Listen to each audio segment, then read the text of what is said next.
ತುಪ್ಪ ಹಾಕ್ಕೊಳ್ಳೋದ ಫಸ್ಟು.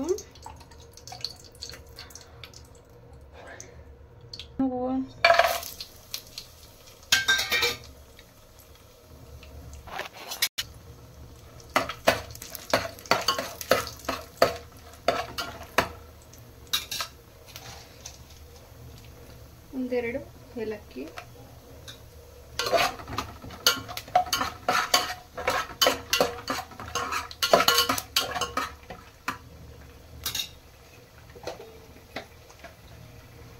ಬೀಟ್ರೂಟ್ನ ತುರಿದು ಇಟ್ಕೊಂಡಿರ್ಬೇಕು. ಈ ಥರ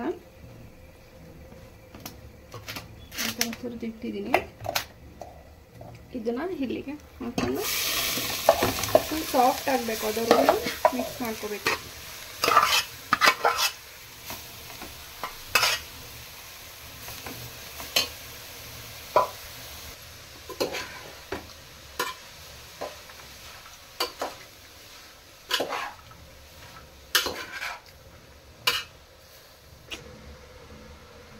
ಇದು ನಂದಿನಿ ಕೋವಾ ಏನಿದೆ ಅದು ಒಂದೆರಡು ಸ್ಪೂನು ಹಾಲಲ್ಲಿ ಕಲಸಿಟ್ಕೊಳ್ಳೋದ.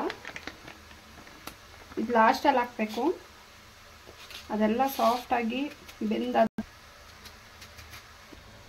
ಇದಕ್ಕೆ ಸ್ವಲ್ಪ ಹಾಲನ್ನು ಹಾಕಿ ಕಾಯಿಸಿರೋ ಬಿಸಿ ಹಾಲು ಇದನ್ನು ಮಿಕ್ಸ್ ಮಾಡಿ ಇಟ್ಕೋಬೇಕು. ಯಾಕಂದರೆ ಗಂಟು ಆಗುತ್ತೆ, ಅದಕ್ಕೋಸ್ಕರ ಮಿಕ್ಸ್ ಮಾಡಿ ಇಟ್ಕೊಬಿಟ್ರೆ ನಾವು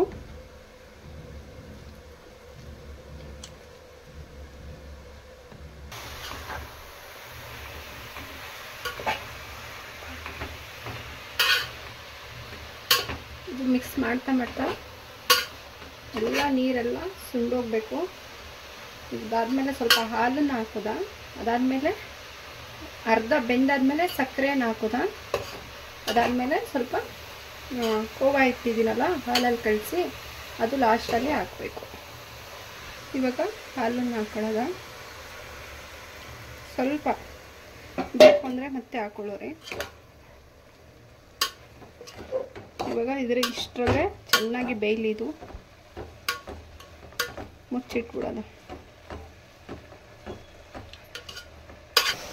ನೋಡಿ. ಈ ಥರ ಎಲ್ಲ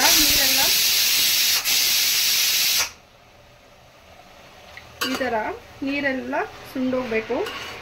ಸುಂಡೋದ್ಮೇಲೆ ಸಕ್ಕರೆನ ಹಾಕಿದ್ದೀನಿ, ನನಗೆ ಎಷ್ಟು ಬೇಕೋ ಅಷ್ಟು. ಅದು ಸ್ಕಿಪ್ ಆಗೋಗಿದೆ ಸಕ್ಕರೆ ಹಾಕಿರೋದು. ಇದಾಯಿತು. ಇವಾಗ ಇದನ್ನು ಹಾಕ್ಕೊಳ್ಳೋದ.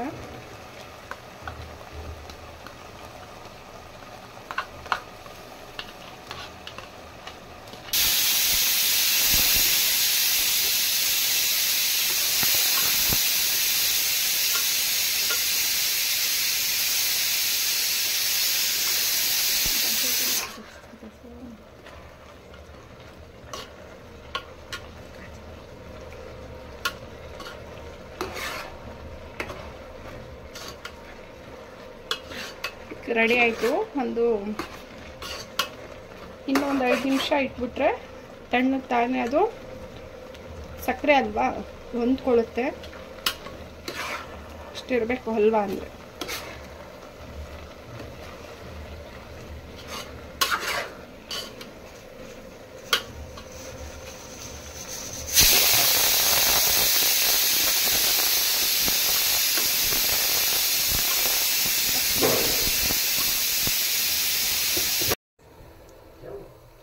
ನೋಡಿ ರೆಡಿ ಆಯಿತು. ಇಷ್ಟು ನೀರು ಇರಬಾರ್ದು. ಇನ್ನು ಕೋಲ್ಡ್ ಆಗ್ತಾ ಗಟ್ಟಿಯಾಗೋಗುತ್ತೆ, ಚೆನ್ನಾಗಿರುತ್ತೆ. ಹೇಗಿದೆ ನೋಡಿ, ಕಲರ್ ಅಲ್ಟಿಮೇಟ್ ಆಗಿದೆ.